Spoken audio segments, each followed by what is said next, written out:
मैं सुशासन बाबू हूँ, मुझे कुछ नहीं दिख रहा। बिल्कुल 23 मार्च का वो काला दिन कभी नहीं भूला जा सकता है। लोकतंत्र के मंदिर में लोकतंत्र पर हमला हुआ था।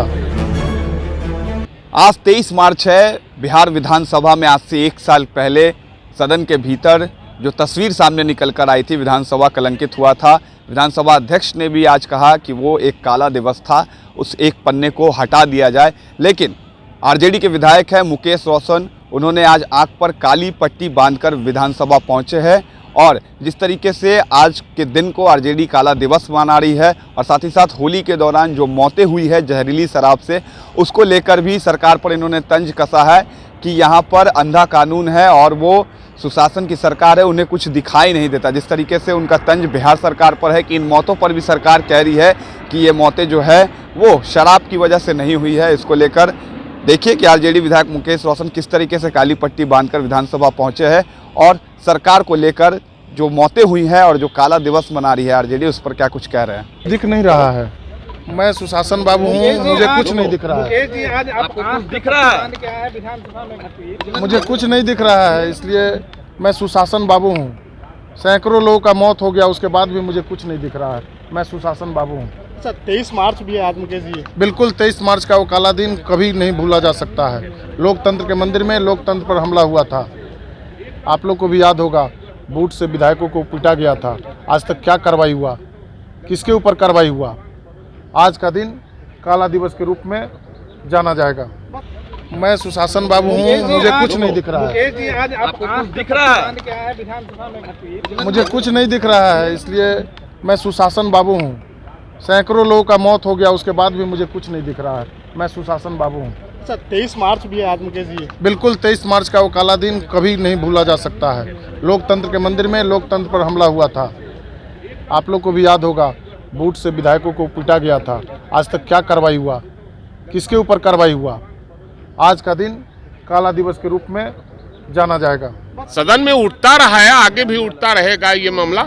ये बहुत ये मामला है क्योंकि सरकार केवल ढकरपोंसी जो है ये घोषणा करती है कि ये शराब बंद है और सरकार की देखरेख में ये शराब का धंधा चल रहा है। ये गलत देखिए, सबसे बड़ी चीज है कि झारखंड में जो रिम्स है उसके मेडिकल बोर्ड ने ही आदरणीय लालू प्रसाद यादव को एम्स में इलाज कराने का अनुशंसा किया था, मेडिकल बोर्ड बैठाकर, और वहाँ गए। हमको लगता है कि इसमें बहुत बड़ी साजिश हो रही है। आदरणीय लालू प्रसाद यादव जो सामाजिक न्याय के नेता हैं, उनके साथ साजिश हो रही है और उनकी हत्या करने की साजिश हमको लगता है कि ये केंद्र की सरकार और बिहार सरकार दोनों मिलकर कर रही है। देखिए, शराब बंदी नहीं है। हमको लगता है कि सरकार के मिली भगत से और जो शराब के धंधेबाज हैं वो सरकार के संरक्षण में अपना काम वो कर रहे हैं और ये सरकार रोज कह रही है कि ये शराब से मौत नहीं हुई है। 35 से ज़्यादा लोगों की मौत हो गई है, दर्जनों लोगों की आंख की रोशनी चली गई है और रोज ये घटनाएं घट रही है।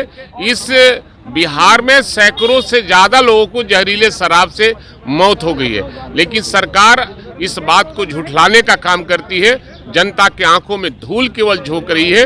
ये जनता जानती है कि शराब बिकता है, लोग पीते हैं और सरकार के संरक्षण में ये शराब का धंधा हो रहा है। बिहार में होली के दौरान लगभग 40 लोगों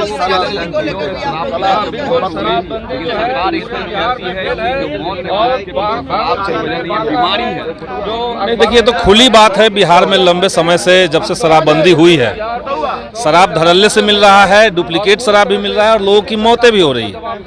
लेकिन सरकार को शराबबंदी कानून पर मूल्यांकन करने के बजाय ये जानबूझ करके मामले को और ज़्यादा जटिल बनाना, और ज़्यादा संशोधन करते जाना, ये सब करते हुए बाकी मुद्दों को दबा दिया गया है। शराबबंदी के ऊपर निश्चित तौर से मूल्यांकन होना चाहिए, मेरा मानना है।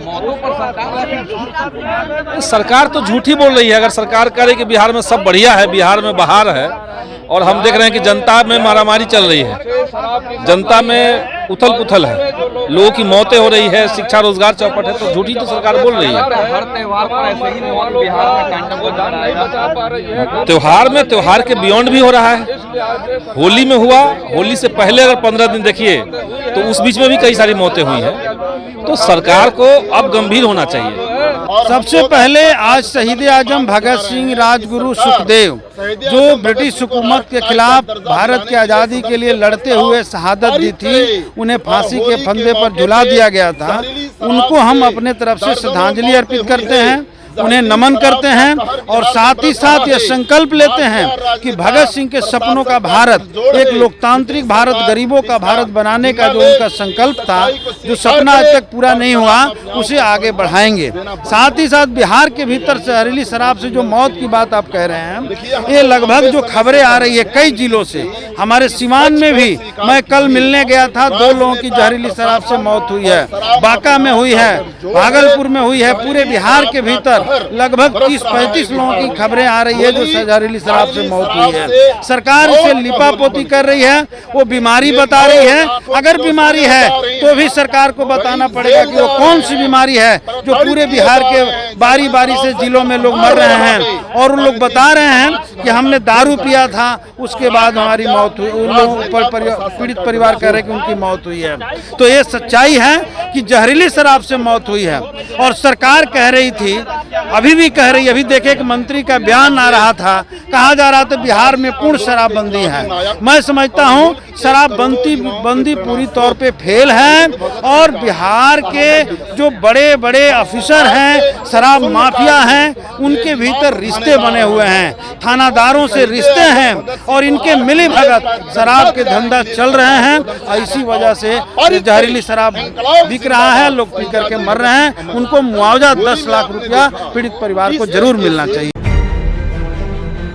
मैं सुशासन बाबू हूँ, मुझे कुछ नहीं दिख रहा। बिल्कुल 23 मार्च का वो काला दिन कभी नहीं भूला जा सकता है। लोकतंत्र के मंदिर में लोकतंत्र पर हमला हुआ था, आप लोग को भी याद होगा, बूट से विधायकों को पीटा गया था। आज तक क्या कार्रवाई हुआ, किसके ऊपर कार्रवाई हुआ? आज का दिन काला दिवस के रूप में जाना जाएगा।